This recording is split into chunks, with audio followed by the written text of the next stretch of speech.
Hola a todos, bienvenidos a otra sesión más de nuestro curso sobre filosofía de las matemáticas aquí en el Pensamiento en Llamas.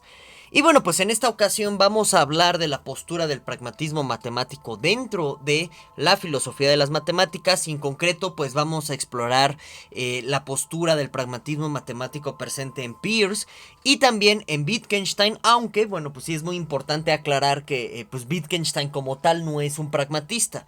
Esto, bueno, pues yo ya he sido muy puntual al respecto, por ejemplo, en el curso sobre el pensamiento de Wittgenstein, que está aquí en el canal.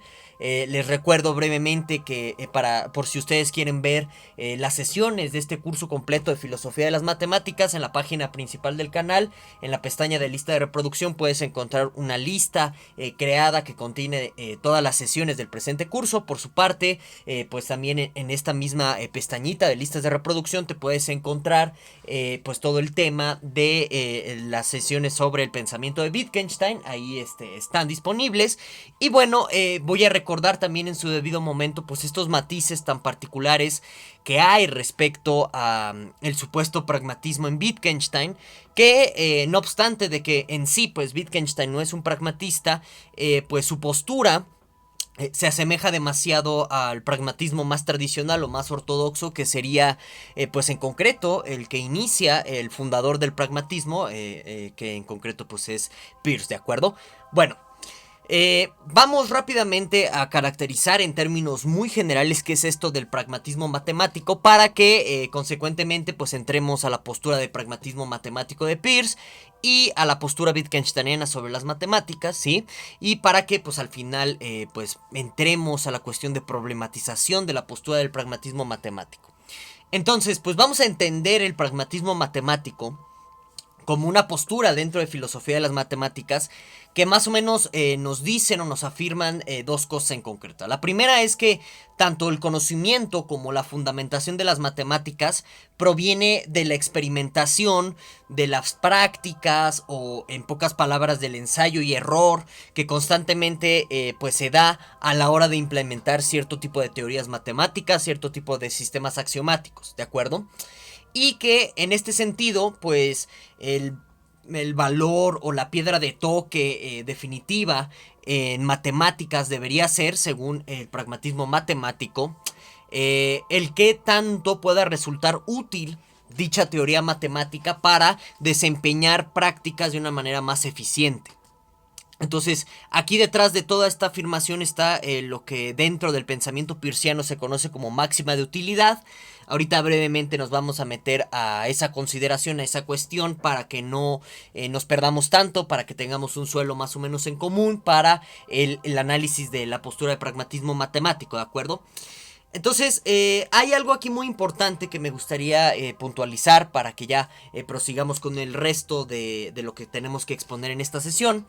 Que cuando nosotros hablamos de experimentación, de práctica, incluso hasta de observación dentro de las posturas pragmatistas matemáticas, bueno, creo que sí es muy importante hacer notar que esto en sí no tiene que ver con el empirismo matemático, que es una postura que ya revisamos en sesiones anteriores dentro de este curso de filosofía de las matemáticas, en donde básicamente el empirismo matemático lo que nos dice es que la matemática, su conocimiento y fundamentación viene de la empiria, del mundo de la experiencia, es decir, del contacto directo que en algún sentido tenemos con el mundo de las sensaciones, etcétera.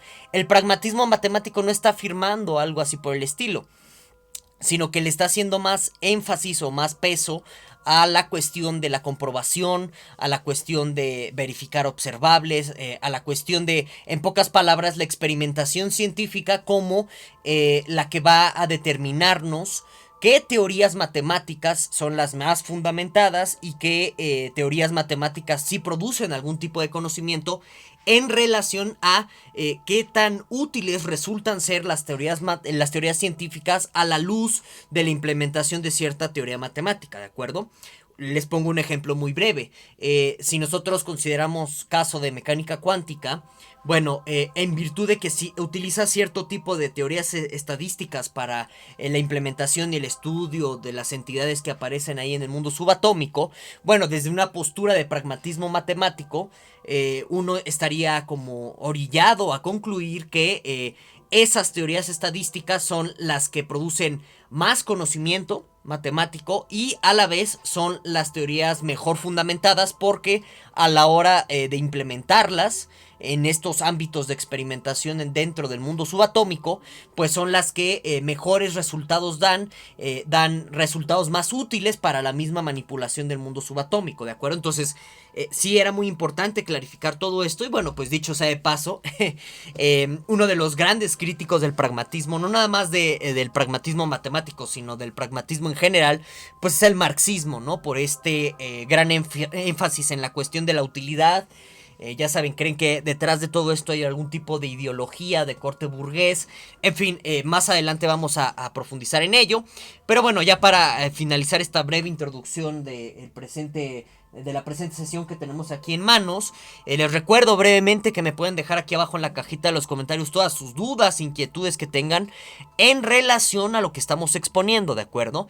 También pues lo más seguro es que estrene este video en vivo, entonces por aquí va a andar el super chat para que pongan ahí todo lo que a su consideración consideren, valga la redundancia, pertinente a lo que estoy exponiéndoles, ¿de acuerdo? Bueno, brevemente te invito a que te suscribas al Pensamiento en Llamas y que actives la campanita de notificaciones para que no te pierdas ninguno de los videos que subimos aquí constantemente al canal. Y pues por su parte doy un enorme agradecimiento a todas aquellas personas que decidieron volverse miembros del canal, porque bueno, pues es gracias a sus retribuciones económicas que el Pensamiento en Llamas puede seguir existiendo y que yo pues puedo mantener esta oferta pública y gratuita de cursos de filosofía para todas aquellas personas que estén interesados en las diversas temáticas que aquí tratamos. Entonces un enorme agradecimiento a los miembros del canal, y por su parte pues te invito, en caso de que estés en la posibilidad económica de apoyar al proyecto del Pensamiento en Llamas, a que lo hagas y que aproveches las ofertas exclusivas que yo doy a los miembros del canal. Y bueno, pues ya dicho todos estos breves comerciales, ahora sí vamos a pasar a la parte expositiva más dura o más ardua que tenemos en la presente sesión, que consistiría por un lado en hablar del pragmatismo matemático en Peirce, qué significa esto, en qué consiste, cuáles son sus presupuestos más básicos, para que después nos vayamos con Wittgenstein y finalicemos el presente video hablando de las críticas más generales o más concretas o más puntuales que se le podrían realizar al pragmatismo matemático, ¿de acuerdo? Bueno, entonces, lo primero es algo muy importante que hay que entender dentro del pensamiento peirciano, que en sí es el pragmatismo original. O sea, William James, por ejemplo, que es otro gran pragmatista, considera al propio Peirce como el padre del pragmatismo. Y en este sentido es muy atinado, ya que pues la obra de Peirce va a influir a mucha gente que se considera o se adscribe en algún sentido dentro de las doctrinas o corrientes pragmatistas. Algo muy importante que creo hay que entender respecto al pragmatismo de Peirce es que, a diferencia de otros pragmatistas que ya tenemos en nuestros días o durante el siglo XX, ellos sí hacen cierto tipo de teoría, sobre todo a la gente, estoy pensando más que nada en la gente muy cercana como a la semiótica o a la semiología. Ahí hay un debate eterno si es semiótica o semiología, que tiene carácter pragmatista, muy influenciado por Peirce. Por ejemplo, este tipo de personas sí hacen teorías. En sí, el pragmatismo original de Peirce no es una teoría, sino dentro del pensamiento peirciano se está considerando al pragmatismo como un método para resolver problemas que, según dentro del pensamiento peirciano, son problemas que surgen a la hora en que nosotros empezamos como a confundir conceptos que pues tienen otro tipo de que tienen otro tipo de entendimiento, que tienen otro tipo de definibilidad, una vez que entiendes la práctica que los originan, a diferencia de nada más tener los conceptos puramente en bruto y en teórico. Es decir, según el pragmatismo peirciano, hay cierto tipo de confusiones conceptuales que se originan por ignorar en concreto el anclaje práctico, las consecuencias prácticas que tienen los conceptos en sí. Entonces, la idea del pragmatismo como un método de resolución de todos estos tipos de problemas y de confusiones es volver un poco a las prácticas, ver qué está pasando en las prácticas, para que regresemos como a esta fuente originaria de los conceptos, para precisamente evitar todo este tipo de confusiones y avanzar en la teorización, ¿de acuerdo? Noten ustedes que hay muchos parentescos aquí con Wittgenstein, incluso con la filosofía analítica.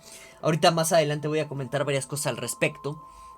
Pero bueno, en este sentido, dentro de las matemáticas, que bueno, es un tema en sí muy largo y muy complejo dentro del pensamiento peirciano, ver cómo todos los comentarios y todas las observaciones que hace Peirce sobre las matemáticas, hubo un enorme debate en el siglo pasado sobre si, por ejemplo, Peirce es un antecesor de Principia Mathematica de Russell. Otros llegaron a considerar en su momento que Peirce parece ser el padre del logicismo. En fin, ese es un debate muy largo que parecen ser debates un tanto superfluos o un tanto desatinados, en virtud de que uno que cuando ya contempla las cuestiones del pragmatismo peirciano, pues te das cuenta que este tipo de cosas no tienen lugar. Sin embargo, son cosas que algunas personas siguen discutiendo. En fin, no me voy a meter tanto en esos rollos. Regresando a la cuestión primordial, hay que entender que para Peirce, dentro de su concepción del pragmatismo, se está considerando a la matemática como una ciencia observacional. Entonces, es interesante esto de la ciencia observacional en Peirce. Para todos aquellos que dieron continuidad y seguimiento al curso de lógica y filosofía de las matemáticas, hablamos en su debido momento del razonamiento abductivo y de Peirce, como este pensador parece ser el padre de los primeros estudios en cuestiones del razonamiento abductivo, en donde, bueno, la cuestión del razonamiento abductivo pues es un tipo de razonamiento puramente observacional, porque lo que sucede en el razonamiento abductivo es que, dado un hecho, dado un acontecimiento, uno se dedica a inferir mejores explicaciones de por qué están aconteciendo esas cosas. Entonces, si se dan cuenta, también aquí hay una conexión muy curiosa y muy peculiar entre la concepción que tiene Peirce de la lógica, sobre todo del razonamiento abductivo, respecto al razonamiento matemático. Y bueno, pues dicho sea de paso, Peirce es uno de estos pioneros dentro de la historia de la filosofía de las matemáticas en dejar como, digamos, detrás cierto tipo de esquematismo demasiado formal o demasiado riguroso en las cuestiones de inferencia y de comprobación matemática, para precisamente ver como todo este tipo de elementos que ocurren a la hora en que el matemático o la persona que está haciendo cálculos matemáticos está interactuando con la realidad, con su entorno, para verificar todo tipo de resultados matemáticos que tienen.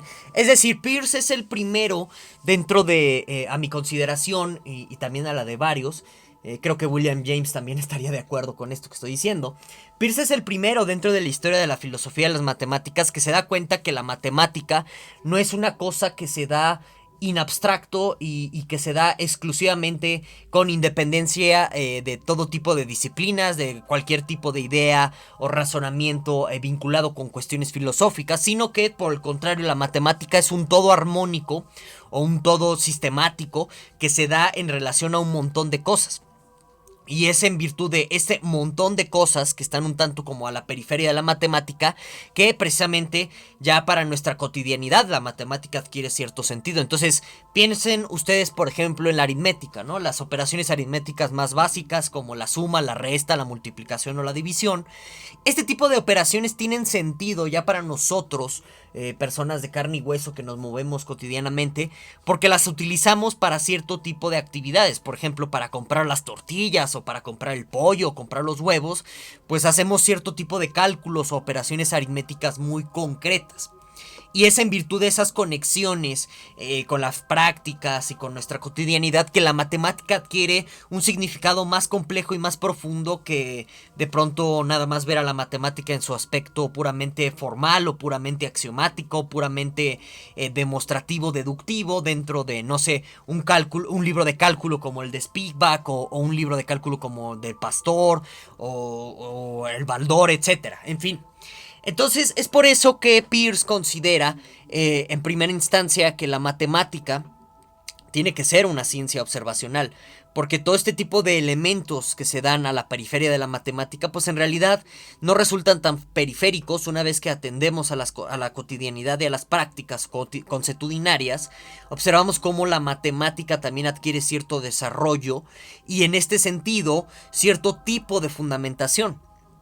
Es decir, la matemática adquiere un conocimiento y un relieve más profundo una vez que está insertando en cierto tipo de prácticas cotidianas, ¿de acuerdo?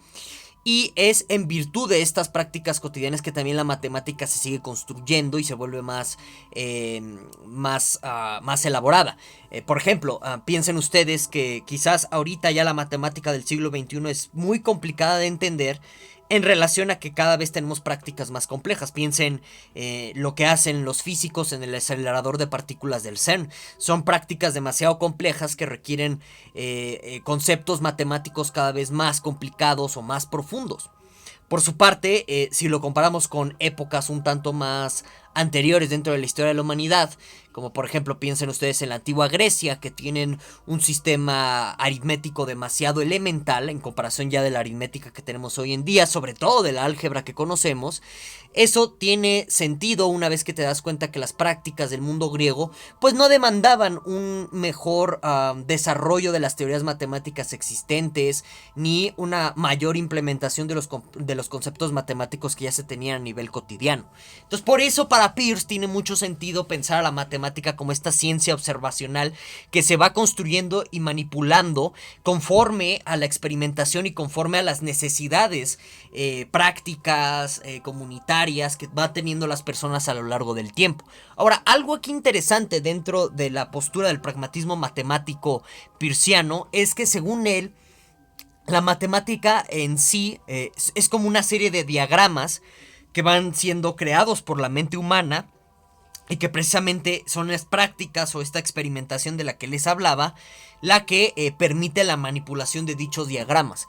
El concepto de diagrama aquí en Peirce también ha generado muchos debates interpretativos, pero parece que en este sentido Peirce está un tanto como cercano al formalismo. Y es por eso que hay algunas personas, como les comentaba, que ven a Peirce como el padre del logicismo. Sin embargo, este tipo como de diagramas de los que nos habla Peirce no son exclusivamente lógicos o de esquemas formales a nivel de axiomatizaciones de la lógica clásica o una cosa así por el estilo. Son otro tipo de diagramas que obedecen, por ejemplo, a estructuras tanto como cognitivas como estructuras puramente relacionales a nivel geométrico. En fin, es todo un tema ahí bastante complejo. Pero sí es importante tener este tipo de consideraciones. Ahora bien, algo aquí interesante dentro del pragmatismo peirciano, que está inserto dentro de esta postura de pragmatismo matemático en Peirce, es que, bueno, es al final del día los resultados explicativos los que hacen que la matemática como ciencia observacional y que produce conocimiento y a la vez se fundamenta en esta experiencia y en estas prácticas, es la utilidad en términos de los resultados efectivos la que tiene la última palabra para seguir desarrollando a la matemática. Todo esto tiene que ver con las cuestiones del principio de utilidad máxima, en donde básicamente se dice en un aspecto tanto prescriptivo, es decir, como en un aspecto normativo de deber ser, como en un aspecto explicativo de cómo se han dado la evolución, así entre comillas, de las mejores teorías científicas. Es un debate saber o determinar si el principio de utilidad máxima en Peirce es prescriptivo, es decir, normativo o puramente descriptivo. Como sea, el principio de utilidad máxima lo que nos dice es que a nivel descriptivo es que las mejores teorías son las que tenemos hoy en día en virtud de que son las que mejores resultados aportan en la práctica. Es decir, si digamos la ciencia tal y como la conocemos hoy en día existe, se debe a que pues es la teoría que mejor nos permite manipular la realidad y por eso pues qué sé yo, la ciencia es la teoría que se mantiene a nivel como de ciencia normal, por usar terminología kuhniana prestada al menos por un momento, y no el chamanismo de las enseñanzas de Don Juan, por ejemplo, ¿no? O sea, que a nivel explicativo la ciencia contemporánea gana y pues las enseñanzas chamánicas de Don Juan pues pierde porque precisamente la ciencia contemporánea es la que mejor nos sirve para manipular la realidad y bajo su aspecto prescriptivo, bueno, pues el pragmatismo matemático lo que nos dice es que nosotros deberíamos elegir a la ciencia contemporánea por este resultado explicativo tan eficiente que nos permite manipular la realidad en muchos sentidos. bajo la óptica del pragmatismo matemático, pues se va a aplicar más o menos en el mismo tenor de ideas. Uno tiene que elegir las teorías matemáticas que mejor nos permitan manipular la realidad, las que mejor nos sirvan en este sentido para mejores resultados en física, química, biología, sociología, todo lo que use estadística, etcétera, ¿de acuerdo? Cualquier duda, comentario que se tenga de la postura de pragmatismo matemático en Peirce, bueno, pues no olvides escribírmela aquí abajito en los comentarios. Ahora, pasamos a la cuestión de las matemáticas en el Wittgenstein intermedio. Que bueno, les recuerdo que ya tenemos una sesión larga y tendida que en el curso sobre el pensamiento de Wittgenstein, en donde hablamos de Wittgenstein y las matemáticas. Aquí vamos a recordar aspectos muy generales, no vamos a profundizar tanto, porque ya existe esa sesión para no ser redundante. Y en este sentido voy a mencionar puntos muy concretos, muy específicos que nos permitirían hablar de esta postura de las matemáticas que tiene el Wittgenstein intermedio, es decir, el Wittgenstein entre tractatus e investigaciones filosóficas, para pues tener esta postura muy semejante, muy similar al del pragmatismo matemático estándar que provendría de Peirce, ¿de acuerdo? Bueno. Entonces, algo muy importante aquí que diferencia radicalmente a Peirce de Wittgenstein es que esto que se conoce como el análisis gramatical, tanto en el Wittgenstein intermedio como en el segundo Wittgenstein, toda la cuestión del análisis de los usos del lenguaje, etcétera, no es algo que esté enfocado a clarificar en sí problemas conceptuales. ¿De acuerdo? Sino que en Wittgenstein todo esto está enfocado a disolver problemas filosóficos. Y esto es algo completamente diferente en Peirce y en Wittgenstein. Mientras que la cuestión del pragmatismo en Peirce como método funciona para clarificar cualquier tipo de confusión, en Wittgenstein todo lo que se nos dice en relación a su pensamiento funciona únicamente para disolver problemas filosóficos, es decir, para eliminar a la filosofía entendida como formulación de problemas. Y en el sentido de la filosofía de las matemáticas, pues las observaciones o los análisis que haga Wittgenstein en torno a las matemáticas funcionarían o tendrían como objetivo el disolver a la filosofía de las matemáticas y no tanto dar como un cierto tipo de método o postura para, digamos, hacer que la filosofía de las matemáticas persista, como pues en determinado punto puede pues terminar usándose el pragmatismo de Peirce o inspirado en Peirce dentro de filosofía de las matemáticas. Es decir, esta metodología pragmatista que les expuse hace unos momentos dentro de filosofía de las matemáticas se puede utilizar, si se dan cuenta, para debates en torno al realismo matemático, para discutir con los platonistas, etcétera. Mientras que la cuestión del pensamiento wittgensteiniano no está enfocada para eso, para que debatas con otros, sino para disolver los orígenes del debate, es decir, los problemas en situ. Bueno, entonces una diferencia importantísima que es importante tenerla, valga la redundancia, aquí sobre la mesa. Ahora, para Wittgenstein la matemática son reglas. Reglas que se siguen según ciertas prácticas determinadas en donde esa matemática termina empleándose. Entonces, si se dan cuenta que hay un paralelismo o una similitud con lo que vimos hace unos momentos de Peirce, con la enorme diferencia que para Wittgenstein la matemática no es en este sentido ciencia observacional como de pronto Peirce lo está considerando, sino que para Wittgenstein la matemática en sí no habla de nada. Son puras reglas para manipular símbolos, ¿sí? Que esas reglas de manipulación de símbolos tienen sentido o tienen un contenido específico gracias a que se usan dentro de ciertas prácticas determinadas. Y otra vez, recuerda, por ejemplo, la práctica de comprar tortillas en la esquina, ¿no? O sea, esa práctica, ahí en concreto, se utilizan las reglas aritméticas para saber cuánto te va a cobrar el tortillero. Y es gracias a todo este contexto y a todo este contenido que al final del día las matemáticas como reglas podremos decir que tienen un significado muy concreto, muy específico, pero en abstracto Wittgenstein no cree que la matemática signifique algo particular, ¿de acuerdo? Ahora, y lo más importante dentro de la concepción wittgensteiniana de las matemáticas es la cuestión del seguimiento de reglas, o sea, dentro de lo que considera Wittgenstein como matemáticas, lo más importante es que los usuarios de este lenguaje matemático, de este juego del lenguaje llamado matemáticas, es que todos los que estén involucrados dentro del juego de las matemáticas puedan seguir en común las mismas reglas para que podamos hablar en este sentido de algún tipo de objetividad matemática. Es decir, que para Wittgenstein la objetividad de las matemáticas se da en funcionamiento de que todos sigamos las reglas, y el seguimiento de la regla en común se da en virtud de, por ejemplo, cierto tipo de adiestramiento o cierto tipo de aprendizaje matemático en donde te corrigen, te castigan si no sigues bien las reglas matemáticas, etcétera. En el caso del tortillero, pues te terminan estafando, ¿no? Si no haces bien las cuentas aritméticas, o bien tú le robas al tortillero y hay algún tipo de consecuencia al respecto, si es que se da cuenta, en fin, etcétera. Entonces, para esta consideración wittgensteiniana de las matemáticas, hablar de fundamento de la matemática no tiene sentido. ¿Por qué? Porque en sí la matemática no es un tipo como de entidad que deba fundamentarse dentro de una metafísica en concreto. Si existe objetividad en las matemáticas es por este seguimiento en común de la regla, y si la matemática significa algo es cuando ya lo observamos dentro de áreas o campos muy concretos, ¿sí? Donde se está aplicando según las prácticas que se den ahí. Aquí el detalle es entender entonces que, por ejemplo, lo que tú aprendes en las clases de matemáticas de álgebra, geometría, cálculo, etcétera, es manipulación de reglas, no es así como un conocimiento de algún tipo de entidad en específico. ¿De acuerdo? Y con esto se disuelve la filosofía de las matemáticas de entrada.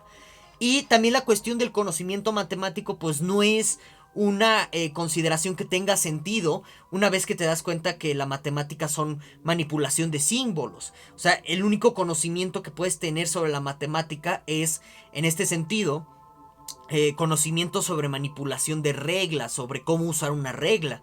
Pero eso no es en sí un conocimiento matemático, sino sobre las reglas de la matemática, que son dos cosas que no pueden, o sea, que en este sentido no están estrictamente relacionadas. O sea, tú puedes saber manipular muy bien las reglas de las matemáticas sin que eso se presuma como que tú sepas algo sobre algún tipo de entidad matemática. ¿De acuerdo? Entonces, espero que esta diferencia se entienda. Si hay alguna duda, aquí estamos abajo en la caja de los comentarios. Y bueno, está este parentesco con Peirce en relación a las prácticas, o sea, el ver a las matemáticas como reglas en realidad que se están aplicando dentro de cierto tipo de prácticas bien determinadas. Más o menos en Peirce está esto mismo presente, aunque Peirce no considere que la matemática sean puras reglas. Sí está presente la importancia de la práctica para la determinación del sentido y del significado de las matemáticas. Y es por eso que algunos dicen que Wittgenstein es un pragmatista. Pero ya vimos todas estas consideraciones así de peso, que en realidad lo que haría en Wittgenstein es que su postura estuviera cercana al pragmatismo matemático, pero en sí no es pragmatista, ¿de acuerdo? Bueno, ya para concluir la presente sesión, vamos a mencionar 3 problemas del pragmatismo en relación a lo que estamos exponiendo, para que en la siguiente sesión, por ejemplo, cuando nos metamos a la cuestión del azar y un poquito a la cuestión de teoría de juegos y del caos matemático y demás, chequemos con una mayor profundidad este tipo de objeciones que aquí aparecen. La primera objeción o problema que tiene el pragmatismo matemático estándar que se inspira en Peirce es cómo justificamos la máxima de utilidad en su aspecto normativo más que nada, y también en su aspecto descriptivo, porque parecería que en el fondo la cuestión del avance o el desarrollo de la ciencia en términos de que cada vez se van implementando las mejores teorías explicativas, bueno, eso no queda del todo claro una vez que te das cuenta de la rivalidad entre sistemas de explicación científica. Después vamos a tratar eso en el presente curso, sobre todo orientado hacia el pluralismo matemático. Bueno, también está la cuestión, si tú eliges como esta postura cercana al pragmatismo de Wittgenstein, pues el gran problema de seguir una regla que en sí no es algo que esté abierto o vigente dentro del mismo pensamiento wittgensteiniano, pero sí están en las lecturas el problema de seguir una regla abierto. Les recuerdo que hay una sesión en el curso sobre el pensamiento de Wittgenstein respecto a esto de seguir una regla. Te invito a que veas esa sesión si quieres saber más al respecto. Y bueno, por su parte, el pragmatismo matemático en general no es una postura dentro de filosofía de las matemáticas que permita distinguir entre teorías rivales que son igual de explicativas, y en este sentido no hay un criterio para elegir cuál de las dos por cuál de las dos me debo de decantar. Y ese es un problema considerable que lo vamos a ver en la próxima sesión cuando veamos un tanto problemas filosóficos asociados al azar, la probabilidad y el caos matemático. Y en fin, hasta aquí lo vamos a dejar. Cualquier duda, comentario que tengan, recuerden que aquí abajo está la cajita. O bien andamos por el super chat, si es que esto lo estoy estrenando en vivo, que lo más probable es que sí lo haga. Y en fin, pues nos vemos. Hasta la próxima.